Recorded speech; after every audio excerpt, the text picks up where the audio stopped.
Okay, we've waited a few minutes for folks, so we'll get started. Good afternoon. I'm Lisa Cobble, and I am the training director at the UAA Center for Human Development, as well as the director of the Alaska Training Cooperative. Thank you for joining us this afternoon. And Liz, would you please introduce yourself? Certainly. I also work for AKTC, the Alaska Training Cooperative. I am a lead training coordinator. I'm overseeing both the DSP pilot and forward. Great. And I see that Tony Newman is on the Zoom as well.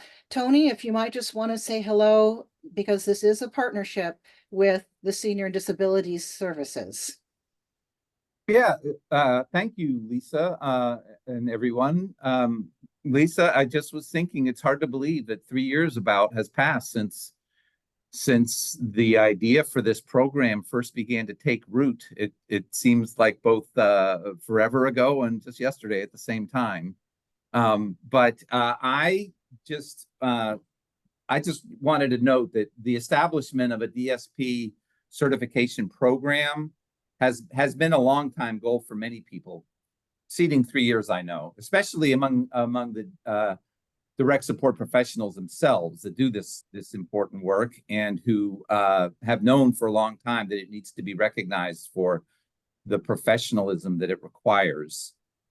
But the story of our partnership began, like I said, about 3 years ago at the height of the COVID pandemic, when Congress passed a law that allowed states to get an increased Medicaid match if they made some improvements to their home and community-based service systems. And that was a particularly fraught time for everyone across the senior and disability service spectrum. When we got that funding, we recognized that one thing that was urgent was that we use the lion's share of it to immediately shore up the agencies supporting our recipients of our services and that employ the DSPs. We established a program to help them with things like recruitment and retention bonuses to make sure that we were keeping the workforce going and services going to people. But we also knew that we needed to do something that wouldn't just get money out the door, but that would make a long-term investment in our system. And that's where the idea of developing the training and certification program came from. This has been a fruition of work that we've done together. All really SDS did, I have to admit, was pass the seed money through and offer a sounding board for some of the questions and comments that were coming up. Really, Lisa, it was you, your team, beginning with Betsy Chivers, and now has been picked up with great enthusiasm by Liz, Ricky, and the rest of your team have really done the work. And I wanted to just say thank you for that. Now that we've reached the conclusion of our pilot project and are ready to keep at it for another full-fledged project. So just wanted to say thank you, Liz. Thank you, Lisa. Thank you, the Alaska Mental Health Trust, for its role in helping us continue this project. Thank you to Kara, other members of the team here at SDS that have all helped it go so well and are going to make sure it continues to go well. So thanks, Lisa, for a minute to say hello and say thanks, and back over to you. Well, you're very welcome, Tony and SDS and our partners. This has certainly been a very fast 3 years when it was just an idea, and then the first year of the pilot and the second year of the pilot, which is ending in the end of June. So pretty amazing. And thank you for that wonderful foundation and introduction to get us going. All right, so we're moving into a full-blown program, no longer a pilot, which is wonderful news. If you could go ahead and advance the slide for me, Liz. Great. So just a real quick summary about the pilot. Again, this has been a partnership with the University of Alaska Anchorage, Senior and Disability Services at the state, and the Alaska Training Cooperative, which is funded primarily through the Alaska Mental Health Trust Authority. We're happy to announce that we're beginning a sustainable program instead of a pilot starting July 1st, and that's why we wanted to share with you some information about how to get involved with this program and a little more outlining of what we are planning and some things that we learned while doing the pilot. As of May 21st, there are 50 DSPs. Oops. As of May 21st, 2024, there are 50 DSPs participating in the final months of the pilot. We started with 128 DSPs back in July of 22. And we have 50 that have made it through to this point. It was a very vigorous 2 years. And we have 13 agencies out of 15 that will be helping to finish the pilot with their DSPs. So we feel that this was very helpful to kind of hear back from them, and we'll share some of that information. All right, Liz, take it away. So out of those 50, I am excited to celebrate that 22 of them, if you look at the chart below, 22 have already achieved the level 3 certification. Our deadline for that is June 15. As of this morning, we have at least a handful that are within 1 badge of earning this. They are so close they can taste it. So it's very exciting. So as with any pilot, right, we are building it from the ground up and figuring out how to make it work. And so we wanted to share some of our big lessons learned. Probably the most time intensive is the support that's needed for each DSP to spend time on writing their NADSP skill competency testimonials. And NADSP is the National Alliance for Direct Support Professionals, with whom we're getting our accreditation for all of the training that we offer. And we are also a member of their organization. And so the skill testimonials, not only is there support needed from both the agency and from the training coordinators at the Alaska Training Cooperative, but they also need that uninterrupted time to meet those deadlines. We also found that the agencies found it very useful to receive bi-monthly reports and updates on where their group of DSPs were in the program and their progress. One major addition that we have added to the new fiscal year 25 program is to integrate an orientation to the program overall. Right? We need to provide those very clear expectations to every single DSP participant. So we've now integrated that into the prerequisite training of the new program. So great lessons learned. Also improvements, right? Yay, we learned something. So now we figured out how to implement them. We've utilized evenings and weekend times to accommodate the variety of DSP work schedules, and providing 2 to 3 hour trainings versus 4 hours or more, allowing for them to attend more consistently. Frequent reminders of what opportunities are coming up is available, and implementing a checklist. I don't know about you, but I'm a to-do list person. So a checklist of required training and the NADSP skill competencies that they have to be responsible for. They now have a checklist to mark off as they get completed. And we want to share some of the feedback we've received, both through our satisfaction surveys and during our training, during the support sessions. So from the DSPs, what have you liked best? These courses have revolutionized the way I think, act, and respond. I get so much value from these classes. Thank you for this opportunity. I've noticed the difference from before all the training and loves the improvements I see in myself.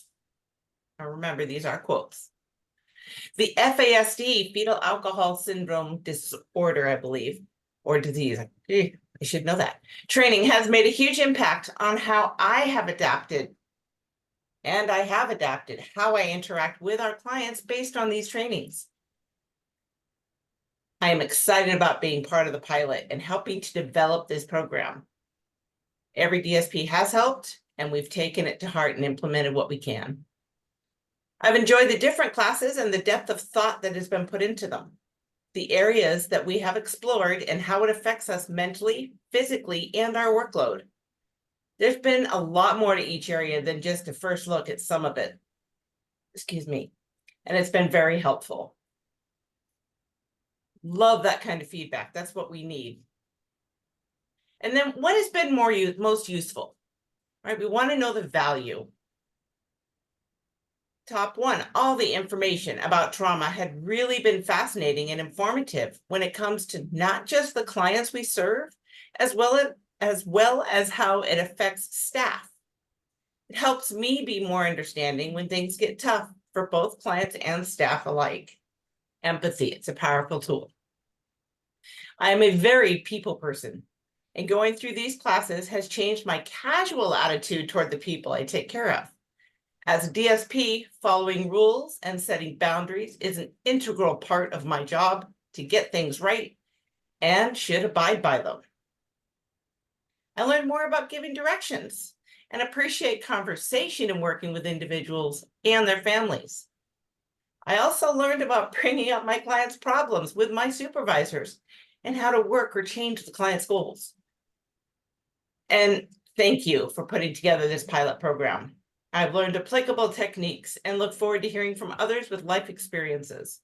I feel that all of my questions have been answered and a strong foundation was set from your work. Yes. That is a very exciting statement to hear. Just 3 final comments. Thank you for all your help and support. I've learned so much from this course. I am definitely a better DSP for the training your team has provided. I hope that we can keep this DSP certification program going yearly. I think it would benefit a lot of people and make our jobs way better.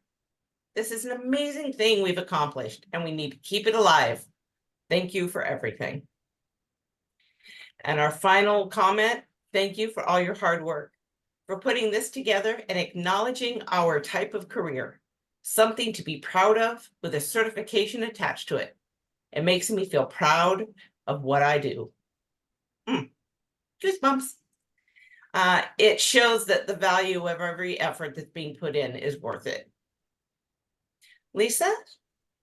Great. Thank you very much. That was a great way to really pull in some of that feedback that we received from the DSPs and then put into our upcoming program. So we're introducing the Fiscal Year 25 AKTC SDS DSP Training Certification Program. We have an eligibility to participate.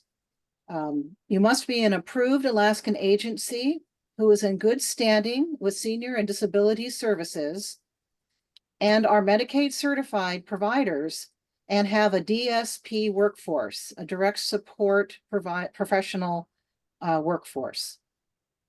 The certification that we are talking about is earned through the National Alliance for Direct Support Professionals, NADSP E-Badge Academy. So this is a national certification that is good throughout the nation and here in Alaska. The program will provide accredited training, tuition-free through the Alaska Training Cooperative. For this new program that is starting on July 1st of this year, a total of 110 DSP participants will be selected from approved agencies via an application process. Next slide, please. We have a link to the agency application. And I'm wondering, can you put that into the chat? Thank you, Liz. And this application is due on June 21st, coming up in about 4 weeks. It's really important to understand that there are agency responsibilities. The first is to remain in good standing with Senior and Disability Services. We ask that you assign administrator roles to oversee the agency's participation in the program. We need a contract signer because in order to be able to do this program, we have to have a contract with the approved agencies to be able to provide the incentive payment process. So we need somebody who is in charge or has the leadership or responsibility of contract signing for your agency. We also need an incentive coordinator, someone who can issue invoices to UAA on a quarterly basis based on the contract. It may be the same person as the contract signer, but that's a very important part of what we need from the agency to be able to move forward with the program. And then we highly recommend that internally at your agency, that you have a DSP program coordinator, somebody who oversees and helps to supervise the DSP support within the agency. Oftentimes, the DSPs might need some help in figuring out their calendar or schedules, and having that internal incentive coordinator is very important. I'm sorry, DSP program coordinator. All right, next slide, please. So in the application that we had put the link to in the chat, this information is very detailed, but we wanted to at least give you the overview here in this Zoom. So many of the things that we're referring to are already outlined in that application. So if your agency is selected based on the application, you will then receive the DSP Direct Support Professional application to forward on to your selected DSPs. The agency has the responsibility to think about their DSPs, who might be a good fit for this, and then actually recommend to that DSP that they may want to join this program. So the agency then would forward the DSP application. This application must be done by July 12th. Agencies and DSPs will be notified of the accepted DSPs no later than July 19th. So we'll take a quick turnaround. Expectation from you and the agency is to help your DSPs complete 50 hours of training and achieve DSP Level 1 certification by June 15th, 2025 next year. This means approximately 5 hours of training monthly, starting in September of 2024, and then going through June 15th of 2025. We learned that we needed to have a less intensive training schedule, and we have put that into practice. And the outcomes for this first year are just DSP Level 1 certification. Please review the application for additional details. And of course, you can always ask us questions. All right, next slide, please. So to help kind of define when we're talking about DSPs, the services provided by direct support professionals participating in this program include residential, habilitation, personal care, supported living, day habituation, adult day, and respite. This program is not intended for agencies and staff that provide only meals, transportation, environmental modifications, nursing oversight, and care management, care coordination and case management, specialized private duty nursing, personal emergency response systems, or chore services. Next slide, please. So with the DSP requirements for this program is that the DSPs must be recommended by their approved agency, in good standing and employed with their approved agency in order to receive the training incentives. DSPs must remain on target to complete the minimum 50-hour training requirement, again, spread out over 10 months. And then the 50 hours must be chosen from the AKTC, the Alaska Training Cooperative, provided prerequisite training list. We've narrowed down the number of trainings that can be chosen in this first year to help them be able to really target those 50 hours in that timeline. Also, the DSP will work closely with their supervisor, the recommended agency internal coordinator who can help them out, and the lead Alaska Training Cooperative Training Coordinator, who is Liz, who is on this call, this Zoom, and to help plan and complete their training schedule. The plan is that they will have a clear schedule for them to be able to follow through the 10 months. Next slide. All right, this is you, Ms. Liz.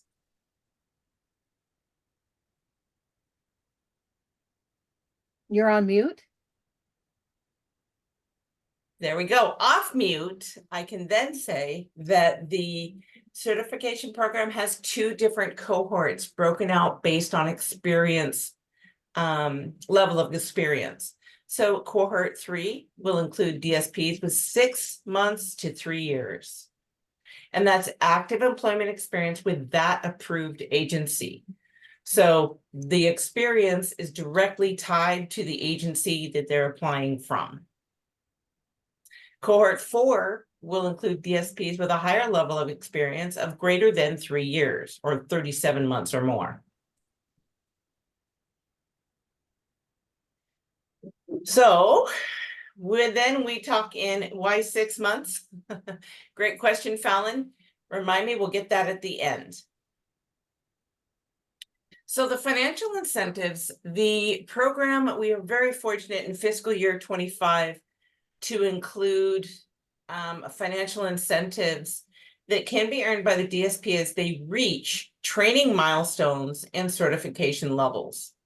So in year 1, that's 50 training hours and earn DSP level 1 certification. The incentives are matched what the DSP earns, the agency earns. And so it is a definite support-based success. The incentives are not intended to cover payroll costs. They are to help that encouragement from the agency and that support for the DSPs they've selected to reach and achieve the different levels of training and certification.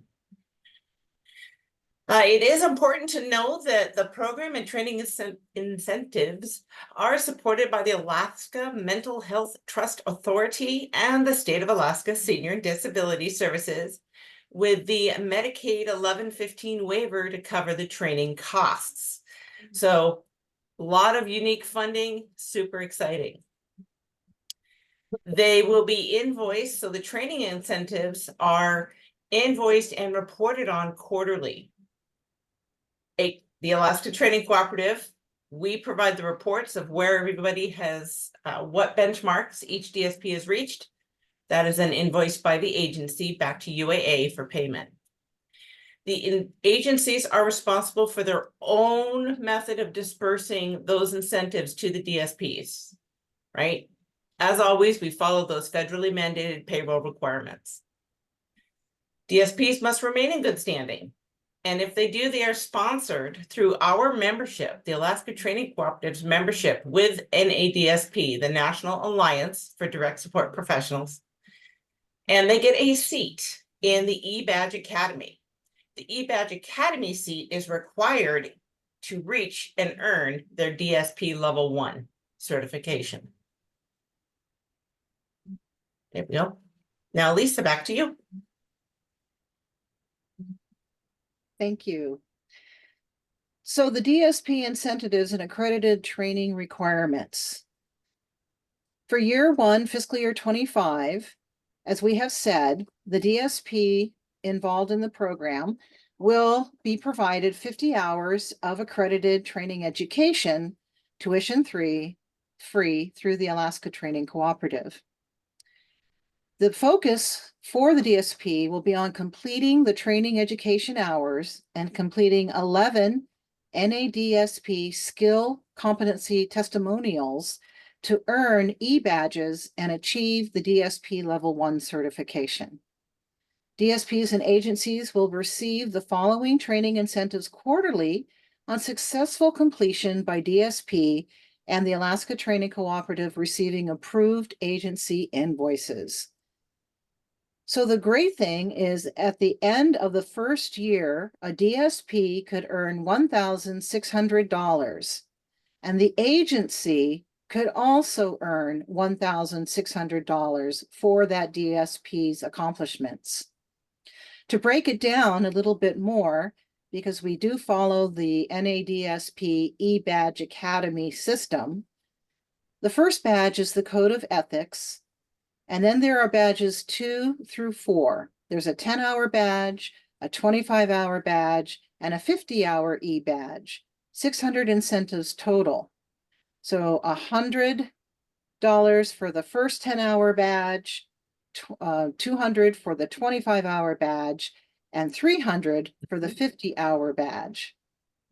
Then the expectation is 11 skill testimonials.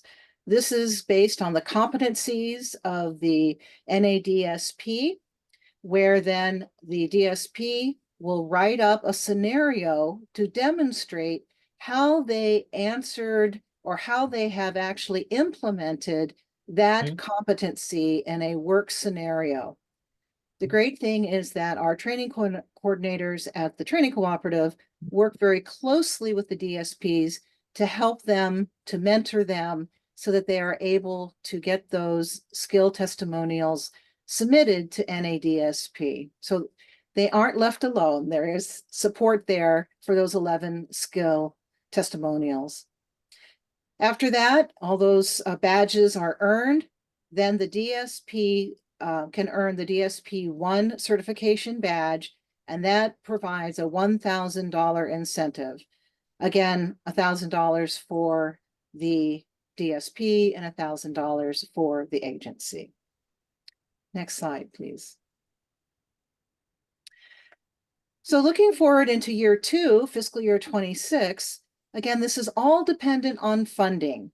As we know, we go year by year with funding, and though we are projecting that we should be fine with incentives next year, we always need to note that we have to wait till everything gets through the budget process at the state and through the trust.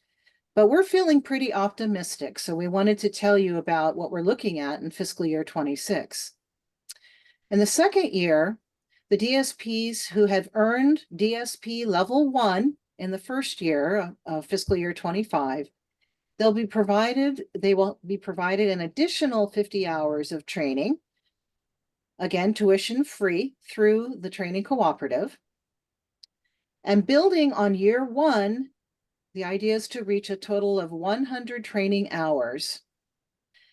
This will require each DSP to complete 32 additional skill competency testimonials and earn the related e-badges to receive NADSP certifications. Again, in a regular intervals of accomplishment, the DSPs and the agencies will receive incentives quarterly based on these successful completions. By the end of year 2, a DSP could earn $3,200, which is great. Again, in looking at how this would be parceled out concerning the e-badge accomplishments, 75-hour badge would be the first one, would have a $200 incentive. The next badge is a 100-hour badge. Again, this is building off of the first year, so they'll start with 50 hours based on the previous year. The 100-hour would earn $400. Then there are 12 skill testimonials. At that point, a DSP would earn and complete level 2 certification and receive a $100,000 incentive. The next step would be another 19 skill testimonials. And after that is completed, they could earn DSP level 3, which is $1,600. Again, the agency also earns as the DSP earns and completes. Next slide, please. Now, we know that you probably have a lot of questions, so we wanted to make sure to get those addressed. I'm going to ask Liz if she would take the first question that was in the chat by Fallon and answer why 6 months in cohort 3. So 6 months, as an employer, if an employee stays within 6 months, they're usually going to stay with the organization. It's the longevity, it's the loyalty, the dedication. 6 months is a solid starting place to show that your efforts and putting the effort back into the employee to improve their professional development won't be wasted, won't be in vain, because 6 months is a great starting point to build on that development. Lisa, did you want to add anything to that? Just that we know from data that usually if a DSP is going to leave or might not be the best fit with an agency, it's in that first 6 months. So our hope is that this might be an incentive to start with orientation at an agency, and then they might find a DSP who at 6 months or beyond would be great for the program. It might be a nice way for retention. And Fallon added a comment that she sees there could be a struggle with that in hiring and retention. Fallon, do you mind explaining a little bit more of what you mean?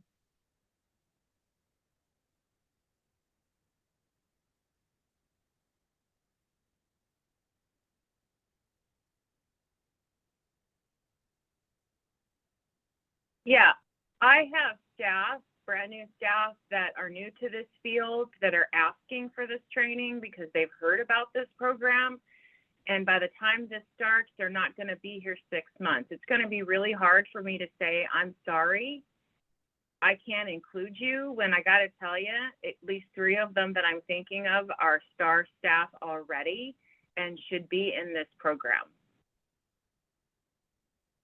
Well, we appreciate that feedback. You can imagine trying to go from a pilot to a program. We really can't, we have to have certain parameters to be able to, I think, use the best resources possible. And we had to go by the data that we are aware of in workforce in regards to that first 6 months. I wish we had a better answer for you. It may be something where if you explain if they can apply now, you know, they would be included. They would know by mid-July if they were part of this project and start the training in September.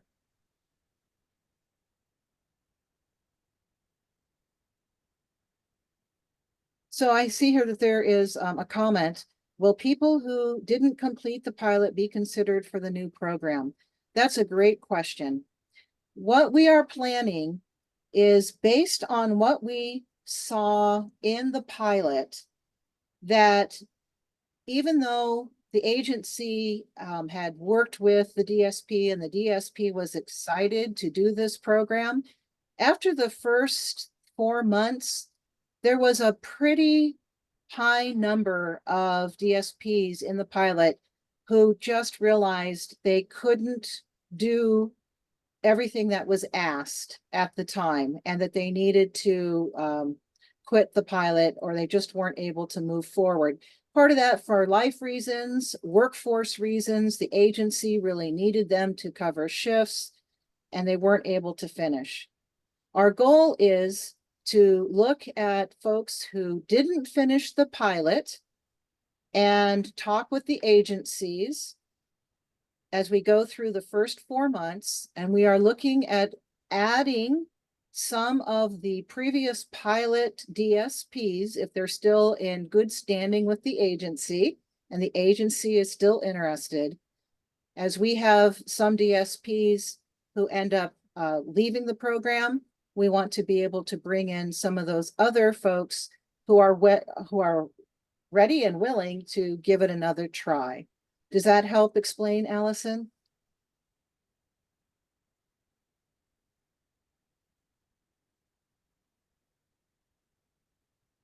Okay, Perfect. it sure would be great if people could come on camera and ask us. It just feels a little odd.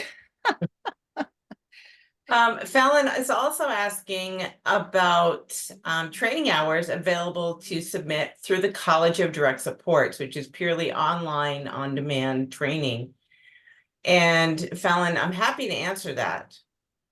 In year 2, those in cohort 4, which is the higher level experience, they will have an opportunity in year 2 to submit training hours from College of Direct Supports. In year 1, we want every DSP to go through at least 50 hours of what the Alaska Training Cooperative offers. And you're welcome. It's a great opportunity. We're excited to be part of it. Tyler. Hey, just following up on that idea. So that's super exciting. I think we love the program. We're so excited about it, and our participants have loved it. So following up on that question, is it they finish the first year, it's in person or like Zoom kind of sessions, and then when you go into the second year, would it count their resume of completed courses through College of Direct Support, Open Future Learning, Relias, etc.? Would it count the hours of training that they've done in those programs towards their training hours?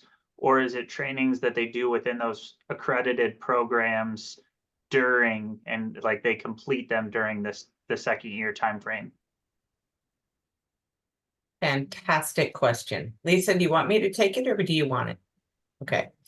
So pretty simple. Right now, we actually have 114 hours available.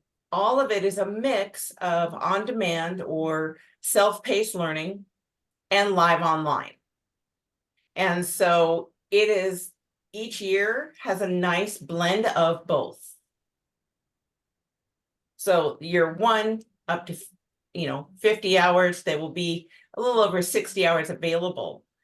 Year 2, the same. And so the possibility of using the accredited training that NADSP recognizes can be used in year 2.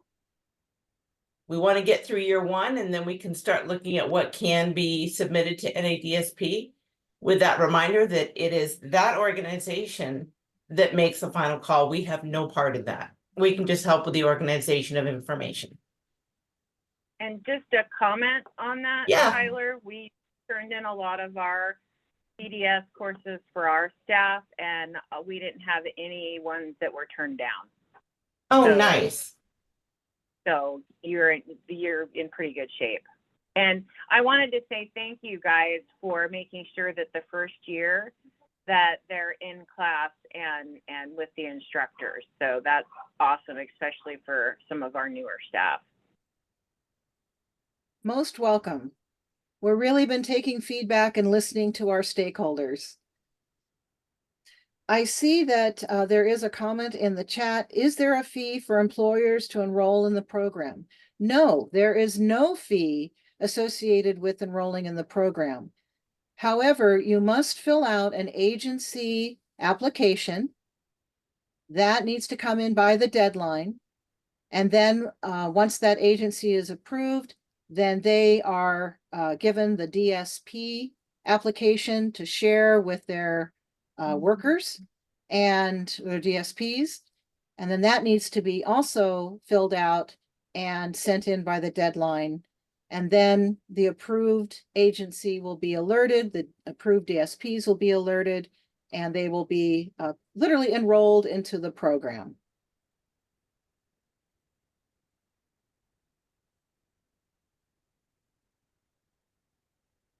And Tyler, it's important. I agree. I think it's important to have a blend of the in-person foundational courses and a certain amount of flexibility to work at your own pace.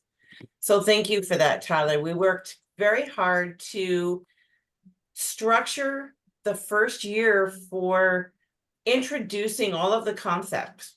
Every training that we offer at AKTC in this program is layered to build on information. Repetition, that's what makes information stick. So we work very hard on ensuring that year 1, it is truly foundational courses. So thank you for catching that.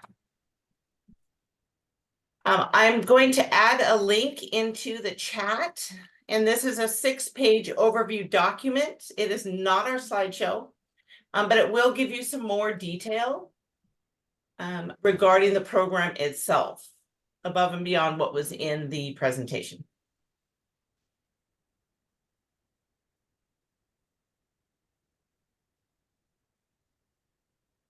Other questions that you might have? Questions about the pilot?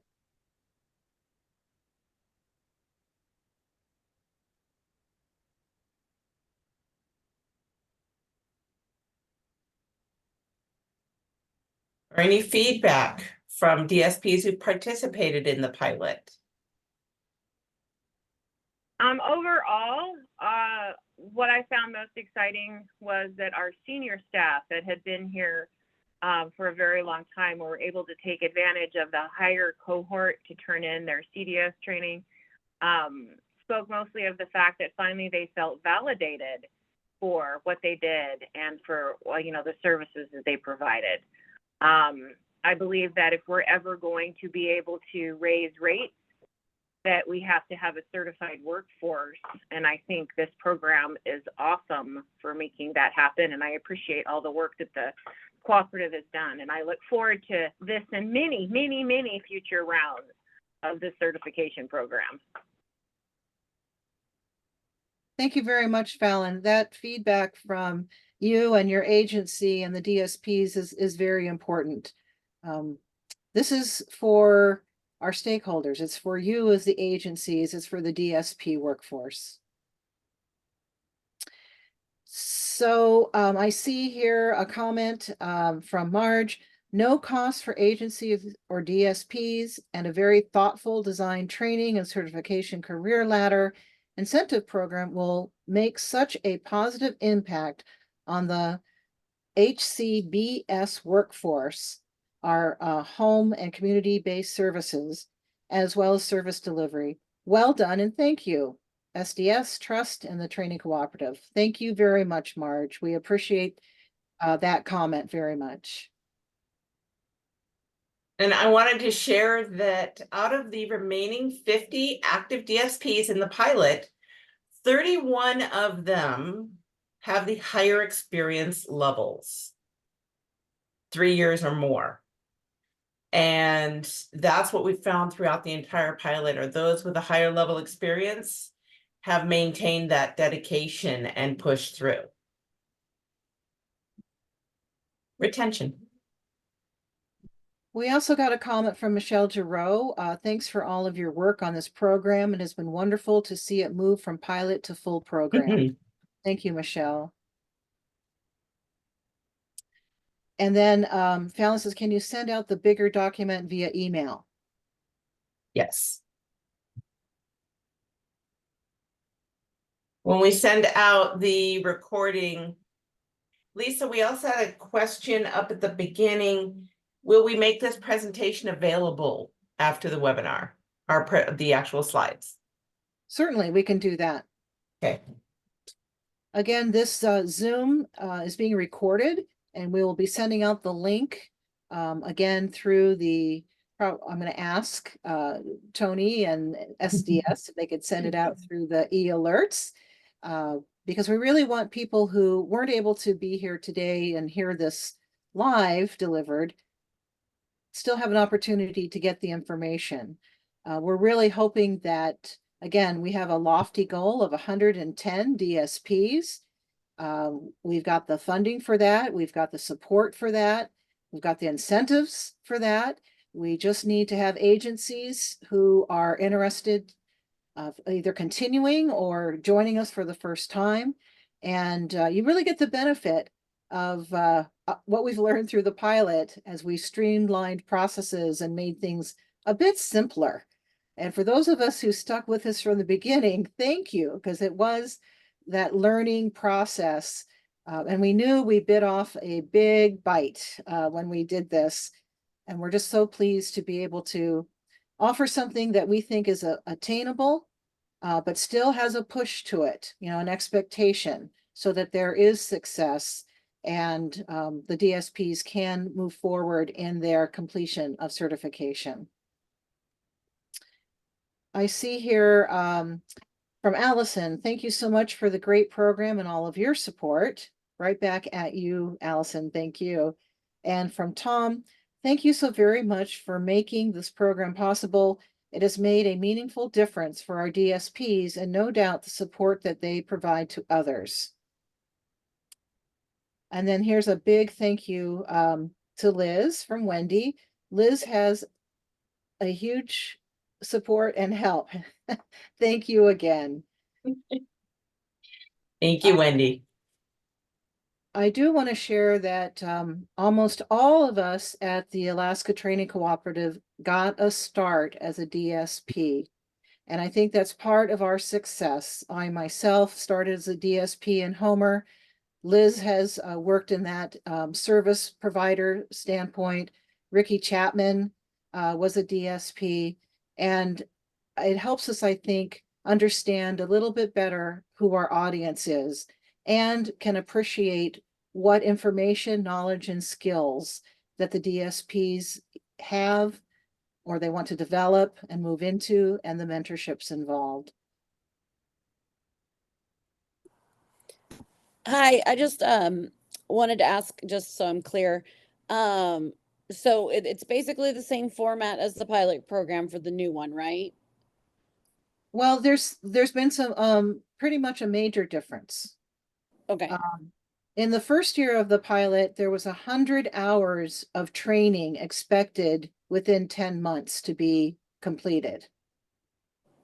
Oh, the timeline will be, yeah, the timeline will be different, but like as far as how we did the classes and how we, that's all about the same or is the same.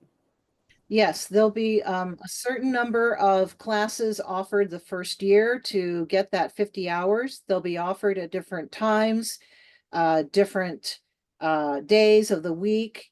And then there's a chunk of anytime on demand training so that people don't have to come to a scheduled Zoom training, as well as there'll be support office hours to complete the testimonials. And those will be available to help that DSP if they'd like. So those will be like advertised or planned with that DSP.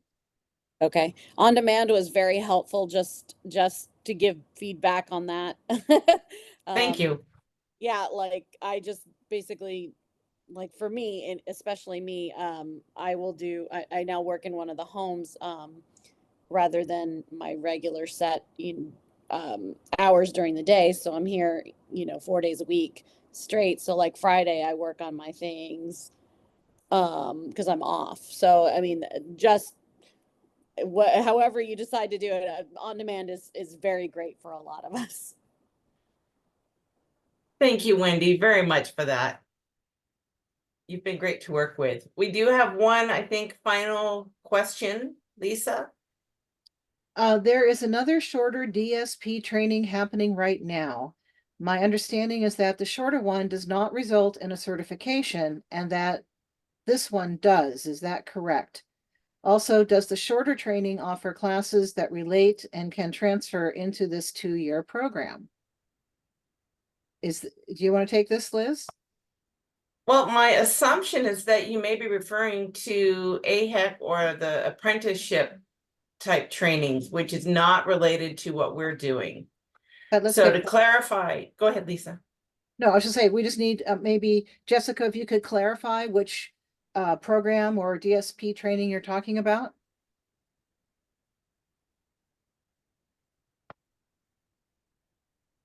Sure. It's one that's also being offered through UAA and SDS. I worked with Tanya Muldoon to get into it, so maybe she knows more about it. But yeah, that's the one I'm talking about. It's kind of offered by the same people, is what it seems like.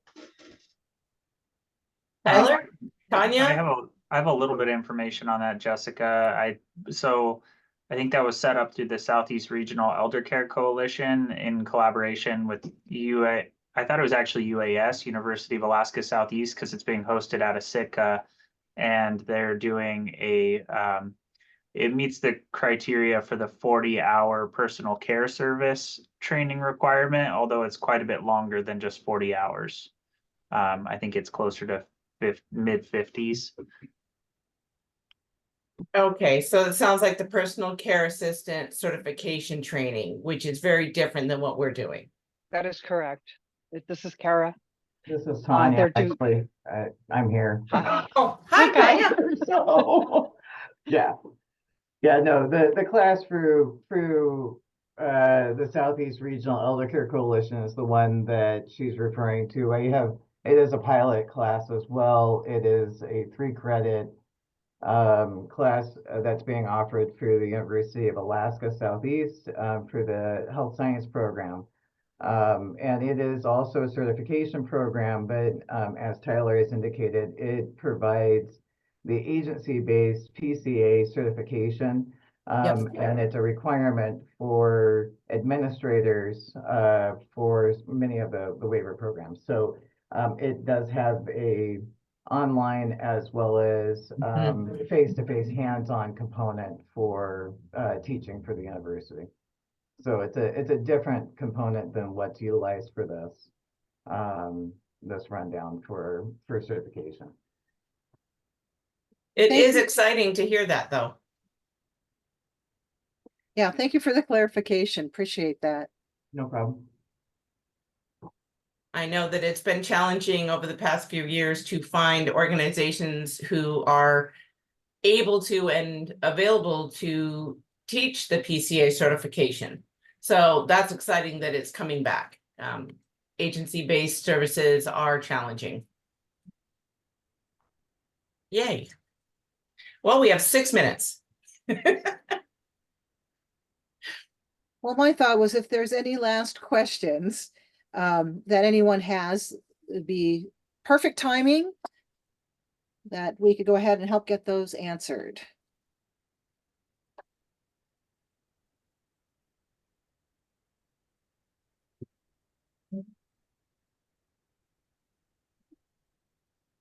Well, since we're not getting any extra questions at this time, I think we can go ahead and call it a day, as it were. Thank you for joining us for this Zoom webinar. Again, this has been recorded. We will send out the recording link in a few days. If you have other questions, please feel free to outreach to Liz or myself. And please take a look at the information that we put out on those links about the overview as well as the application. All right, thank you. Thank you. We really appreciate you being part of this.